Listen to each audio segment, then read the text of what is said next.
It is not our government that's failing us. It's not the Constitution or the Bill of Rights that's a bad instrument.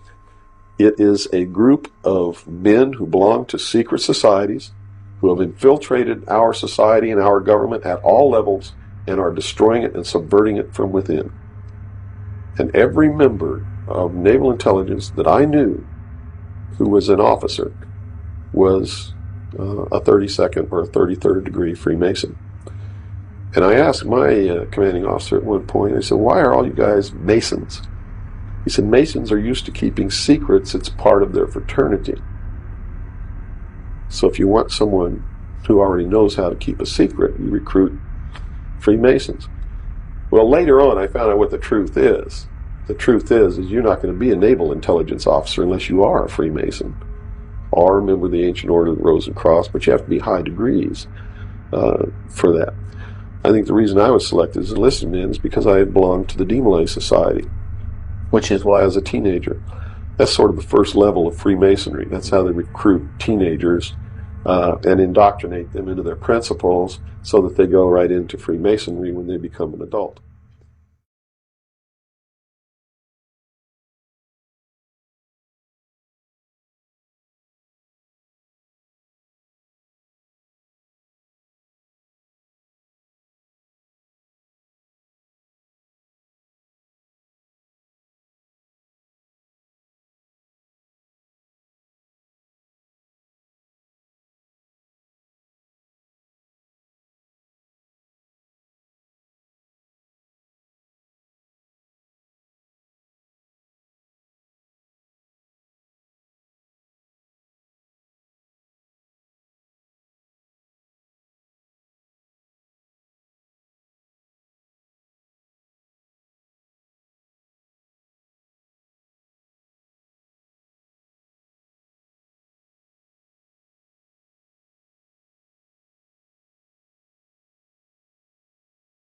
Behind the terrorist watch list today. So I came here regarding police harassment 6 months ago, events that unfortunately continue to occur to this day. And what I didn't know at the time was the reason why I was being arbitrarily investigated, along with the aggressive measures that they were taking to do so. This led me to finding the deep corruption happening behind the terrorist watch list today. So there's three components to the terrorist watch list. There's the no-fly list, the selectee list, and the KST file, which not many people are aware of. And within the KST file, there's three subcategories, one of them being a silent hit list for non-investigative subjects, a list that's been known to catch many unsuspecting innocent American civilians, that including whistleblowers, journalists, and now down to students at universities, which I don't understand how a whistleblower, a journalist, a news reporter would purport a nexus to terrorism, as that's the requirement for inclusion into this subset. What's going on with this list is not only illegal, but it's being used for purposes that go directly against the HSPD 6 executive order that was issued by the president in 2003. That stated that this executive order shall be implemented in a manner that is consistent with the provisions of the Constitution and applicable laws. That's what was stated in the executive order issued by the president in 2003. The executive order only gave them a screening tool for known and suspected terrorists, not the authorization to deviate from that and create a silent hit list for non-investigative subjects, to which all forms of invasive surveillance, infiltration, and sting operations are utilized against the individuals that they have enlisted into this subset. And it's often through a method called gang stalking, and I know there's a lot of misconceptions around that, but it's very similar to the operations that were utilized within the Stasi secret police. And I do have documents. Did they pass out the whistle? Yeah. So I passed out documents from the former head of FBI that whistleblowed about the realities of that illegal clandestine operation that's being implemented against the individuals that they have enlisted into the subset. And one might argue, though, by the use of these procedures, that instead of preventing terrorism, they're actually eliciting it, subjecting these individuals to all forms of abusive surveillance, harassment campaigns, that along with unlawful imprisonment, often inducing these individuals who they have enlisted to actually committing crimes instead of preventing them. And that is the reality now for the 400,000 people that the FBI has on the watch list today. as most of them are listed as non-investigative subjects. These are oftentimes innocent American civilians who oftentimes have no relation to terrorism at all or even a criminal past, as that was revealed in the most recent DOJ audit report that found that 99.71% of the individuals that they have on the watch list today have no relation to terrorism at all, with only 0.29% of its records actually belonging to known and suspected terrorists. And that's for the 400,000 people that they have on the watch list today. Thank you. Thank you, ma'am. Any questions? No question. We're in good shape. Okay, all right. I did pass out the documents from the former head of FBI that whistleblowed and talked about the realities of that clandestine operation. Okay. That's illegal. Thank you. Be safe. All right, thank you. Greetings and good afternoon, fellow targeted individuals. Our enemies, they want a response from you. They want a reaction from you. So if you're a targeted individual, do not give them no reaction. Avoid them, ignore them.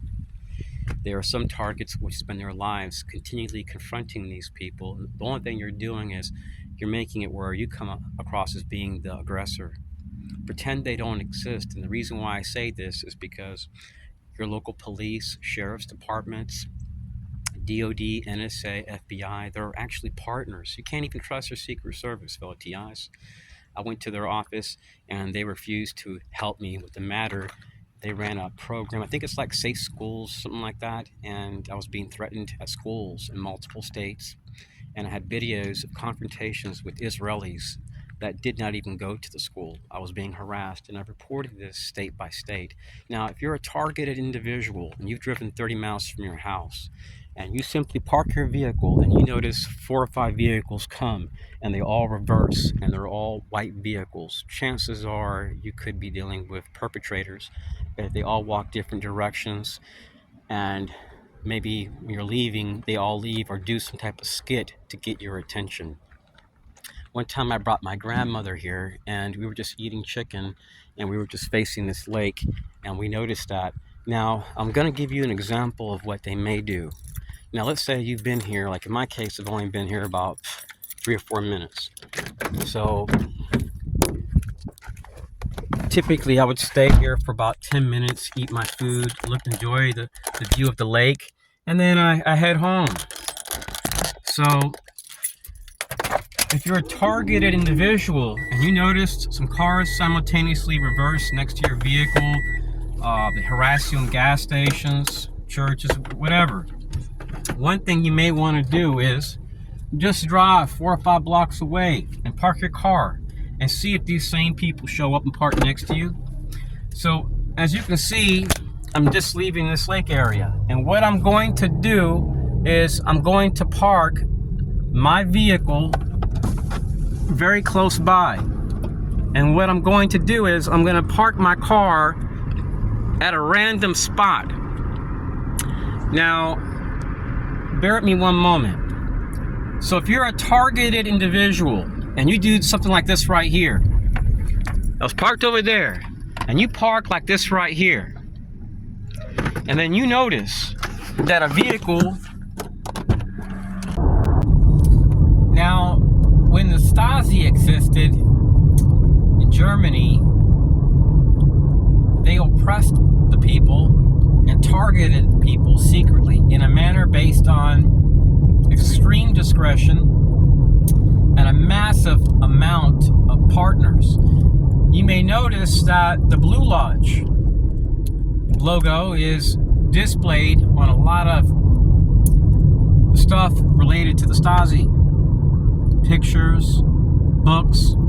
So these secret societies had figured out ways to drive people to insanity, and they called their practice Zersetzen, and it means decomposition of the mind. Now, this is what's really interesting. If you do research on the recommended reading for the CIA, what do you see? Books on Zersetzen, Stasi. So these are people which are doing Stasi tactics. This is the reason why I know they're not truly into national security. If you do research on the Stasi, you will discover that the CIA has a document. They put it out, I believe, like every year. It's called the recommended reading. You will see that their favorite picks are books on like Zerzutzen, the Stasi. We have a Stasi in this nation, and they're doing stuff which should be done in countries only where the population is unarmed. And let me tell you why.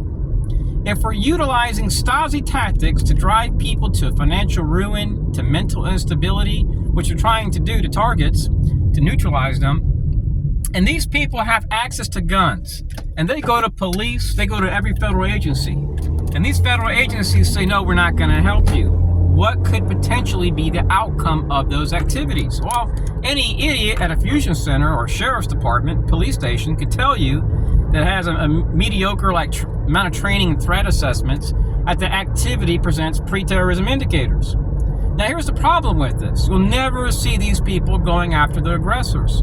Always the target, because the target is listed as a problem by these aggressors, which come from these agencies, which have a history of doing what? Providing false reports, lying, using fusion centers, using school teachers through Kwanzas, using city commissioners, sometimes city mayors, like in Texas, using public works, parks and recreation, libraries, gas station clerks. These perpetrators do everything in their power to have you singled out in a community. They'll go to your neighborhood watch. You can get that information online through your National Sheriff's Association, and then before you know it, you're being singled out, and the problem can be so severe that not even the FBI could do anything about it, because it would require them to do their job, to investigate criminals and criminal activity. And you're never going to find the FBI willing to help an American. You have to be like Asian from China being targeted by your own government. But if you're targeted here and tortured here, torture laws don't apply to Americans. And I've never heard of a target being helped by the FBI. That's to show you that they're not here to support your constitutional rights. I'm not saying they're all bad. I'm not saying that they're all, a bunch of scumbags or terrorists. But I am saying is that the FBI is corrupt. It's highly corrupt. And that there are activities occurring in our nation which clearly lean towards domestic terrorism and false flag activities.